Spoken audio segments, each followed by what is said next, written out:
Just amazing that a week ago, last week tonight, at the Tu B'Shvat Seder, I remember the story, and I said this over to a friend of mine, and now I see that the story is mentioned in this week's parsha. The story, famous story, amazing story, mind-blowing. One Rosh Hashanah, all the disciples of the Baal Shem Tov were praying by the Baal Shem Tov on Rosh Hashanah, and in the middle of the holiest of holy, this holy day of Rosh Hashanah, in the middle of their holy prayers, one of the Talmidim, one of the holy Talmidim of the Baal Shem Tov, one of his students, he had a box of tabak. Back then, they had this. A lot of them, they had a lot of people. They had this tradition. They had this habit of snuff tabak. You know, the ground up tobacco, and they add to it like some sort of good scent, and then you snuff it, and it's good. So this rabbi, this tzaddik, was a Talmid of Baal Shem Tov. In the middle of the prayers of Rosh Hashanah, his box of tabak fell to the ground, fell from his hand, and in the middle of his prayers, he bent down and he picked it up. And his friend next to him saw this, and oh my goodness, how in the world, in the middle of the holy prayers of Rosh Hashanah, he is thinking about his tabak box. This is what was going on in his mind. He didn't say anything, but in his mind, like, oh my gosh, in the middle of the davening of Rosh Hashanah, the holiest prayers and the holiest day, he's worried about his tabak, his tobacco. Now he's caring about his tobacco. Now he's going to go and bend down in the middle of the Shemona Esrei. He's going to pick it up. That was his, and he's going to stop in the middle of the prayer and he's going to smell his tobacco. That was his thoughts.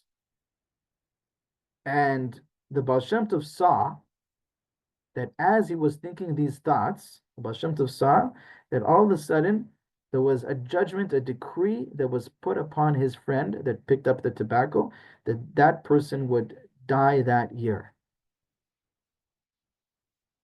The thoughts, the thinking of that guy, they said, that guy wasn't a small person. He was also a holy Talmid of the Baal Shem Tov. But the judgment that he thought, oh, this person in the middle of davening, he goes and picks up his tobacco box and he thinks smell of tabak in the middle of the prayers of Rosh Hashanah. Those thoughts caused now in Shamayim, in the heavenly court, there was a decree on that person who picked up tobacco that he will die that year. And the Baal Shem Tov ascended to the heavenly court.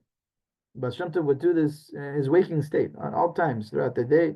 Baal Shem Tov was very easy. He was a frequent visitor in all the higher dimensions, and he did whatever he could do in order to save the life of this disciple of his, to nullify that decree. And everything that he tried, nothing worked. Imagine that, Baal Shem Tov, everything he tried, nothing worked. And so this was Rosh Hashanah. So fast forward a couple of weeks, it was the night of Hoshana Rabbah. Again, the Baal Shem Tov wanted to change things. He didn't want his Talmid, his Yid, to die on that year.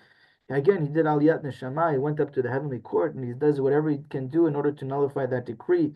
And he cried out, and he was able to accomplish something. What was he able to accomplish? He was able to accomplish that if the instigator of that judgment, the instigator of that decree, will by himself find favor on that person, he will by himself regret what he said in his mind and change his thinking and find favor for that person. If he himself would do that, then the decree will be nullified. That was what the Baal Shem Tov was able to accomplish through his prayers and Shamayim and everything that the Baal Shem Tov knew how to do. Imagine that. And then the Baal Shem Tov went into the Bet Midrash, where all of the Talmidim were. The night of Hoshana Rabbah, everybody stays up to study Torah. We stay up the whole night. And he found that disciple, that Talmid of his that caused that whole decree. He was in the middle of learning the night of Rosh Hashanah Rabbah. He was a holy person. He was a holy person, right? He was in the middle of reading Sefer Dvarim, Mishneh Torah, what we read on the night of Hoshana Rabbah. And right away, the Baal Shem Tov took away his consciousness, meaning he took away his expanded consciousness. So this disciple was a person who was really highly spiritual and in tune, and he was in a state of dveikut, he was in a state of elevated consciousness, and reading the Sefer Dvarim with the tremendous joy and happiness and feeling the sweetness of it. The Baal Shem Tov took away that experience from him. Now all of a sudden, he's trying to read and he doesn't feel anything. He doesn't know what happened. He can't connect spiritually. He doesn't know what's going on. Baal Shem Tov, like that, he took it away from him. He couldn't say b'dveikud. He couldn't say anything with dveikud. He started walking back and forth to try to open up his mochin to conscious and trying to walking back and forth, thinking about the greatness of Hashem. And he started to try to think of different things to awaken his mochin, to open up his heart. And then, in the middle of what he was doing, he had a thought, and he asked himself in his mind, he's like, why is it that nowadays in our generation so many people are interested in smelling the snuff tabak? Not only snuffing it, but also smoking it with a pipe. Even a lot of the tzaddikim and a lot of the rebbes, they had a pipe. We know that Rabbi Nachman had a pipe, the Baal Shem Tov had a pipe. And he's asking himself, why are so many people there, into this tabak, into the tobacco? And in his thought, he had the answer come as well, that it must be that there's certain souls that are so elevated, they're so special, those souls, that they're not able to get the complete enjoyment or nutrition from the absolute physical pleasures of eating and drinking. And for them, they get their chiyut, they get the physical vitality, the vitality from the physical, from smell, which is a higher sense than eating and drinking. The sense of smell is much higher. And that's the answer that came to him in his mind. That they're not able to get so much into the physicality of this world to get the sparks of vitality. For them, they can get it from the sense of smell, which is like smoking and smelling the tabak. Like the aspect, like it says about the sacrifices, that the sacrifices was ishe riach nichuach laHashem. It was a beautiful scent for the divine, so to speak, right? So it's like an elevated level, much higher level. And as he was thinking of it, he regretted that he got upset about his friend on Rosh Hashanah. That his friend on Rosh Hashanah was smelling the tabak. Because who knows what great neshama his friend has? Who knows what special tikkun, rectification he was accomplishing by smelling that tabak on Rosh Hashanah? Who knows? So he regretted it.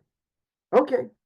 That was the night of Hoshana Rabbah. The next day, the day of Hoshana Rabbah, the tradition was by the Baal Shem Tov that he would answer questions to anyone who would come. Any question that people would come and ask him, he would answer them. Even things that usually he wouldn't reveal, on Hoshana Rabbah he would reveal. And people would ask him what was decreed upon them that year. Not just on them personally, but also in the world. What will be in the world? What was decreed on the world that year? What's going to be? And Baal Shem Tov obviously had this Ruach HaKodesh. You can see from one end of the world to the end of the world. There's stories and stories and stories that the Baal Shem Tov could see from one end. Nothing was hidden from him. It's unbelievable.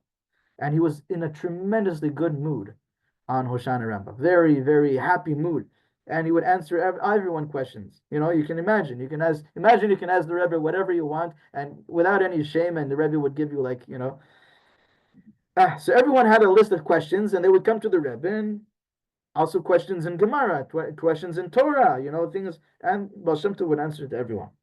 And so that Talmud, that disciple, he prepared for him also this question: how come in this generation people are obsessed with the tobacco?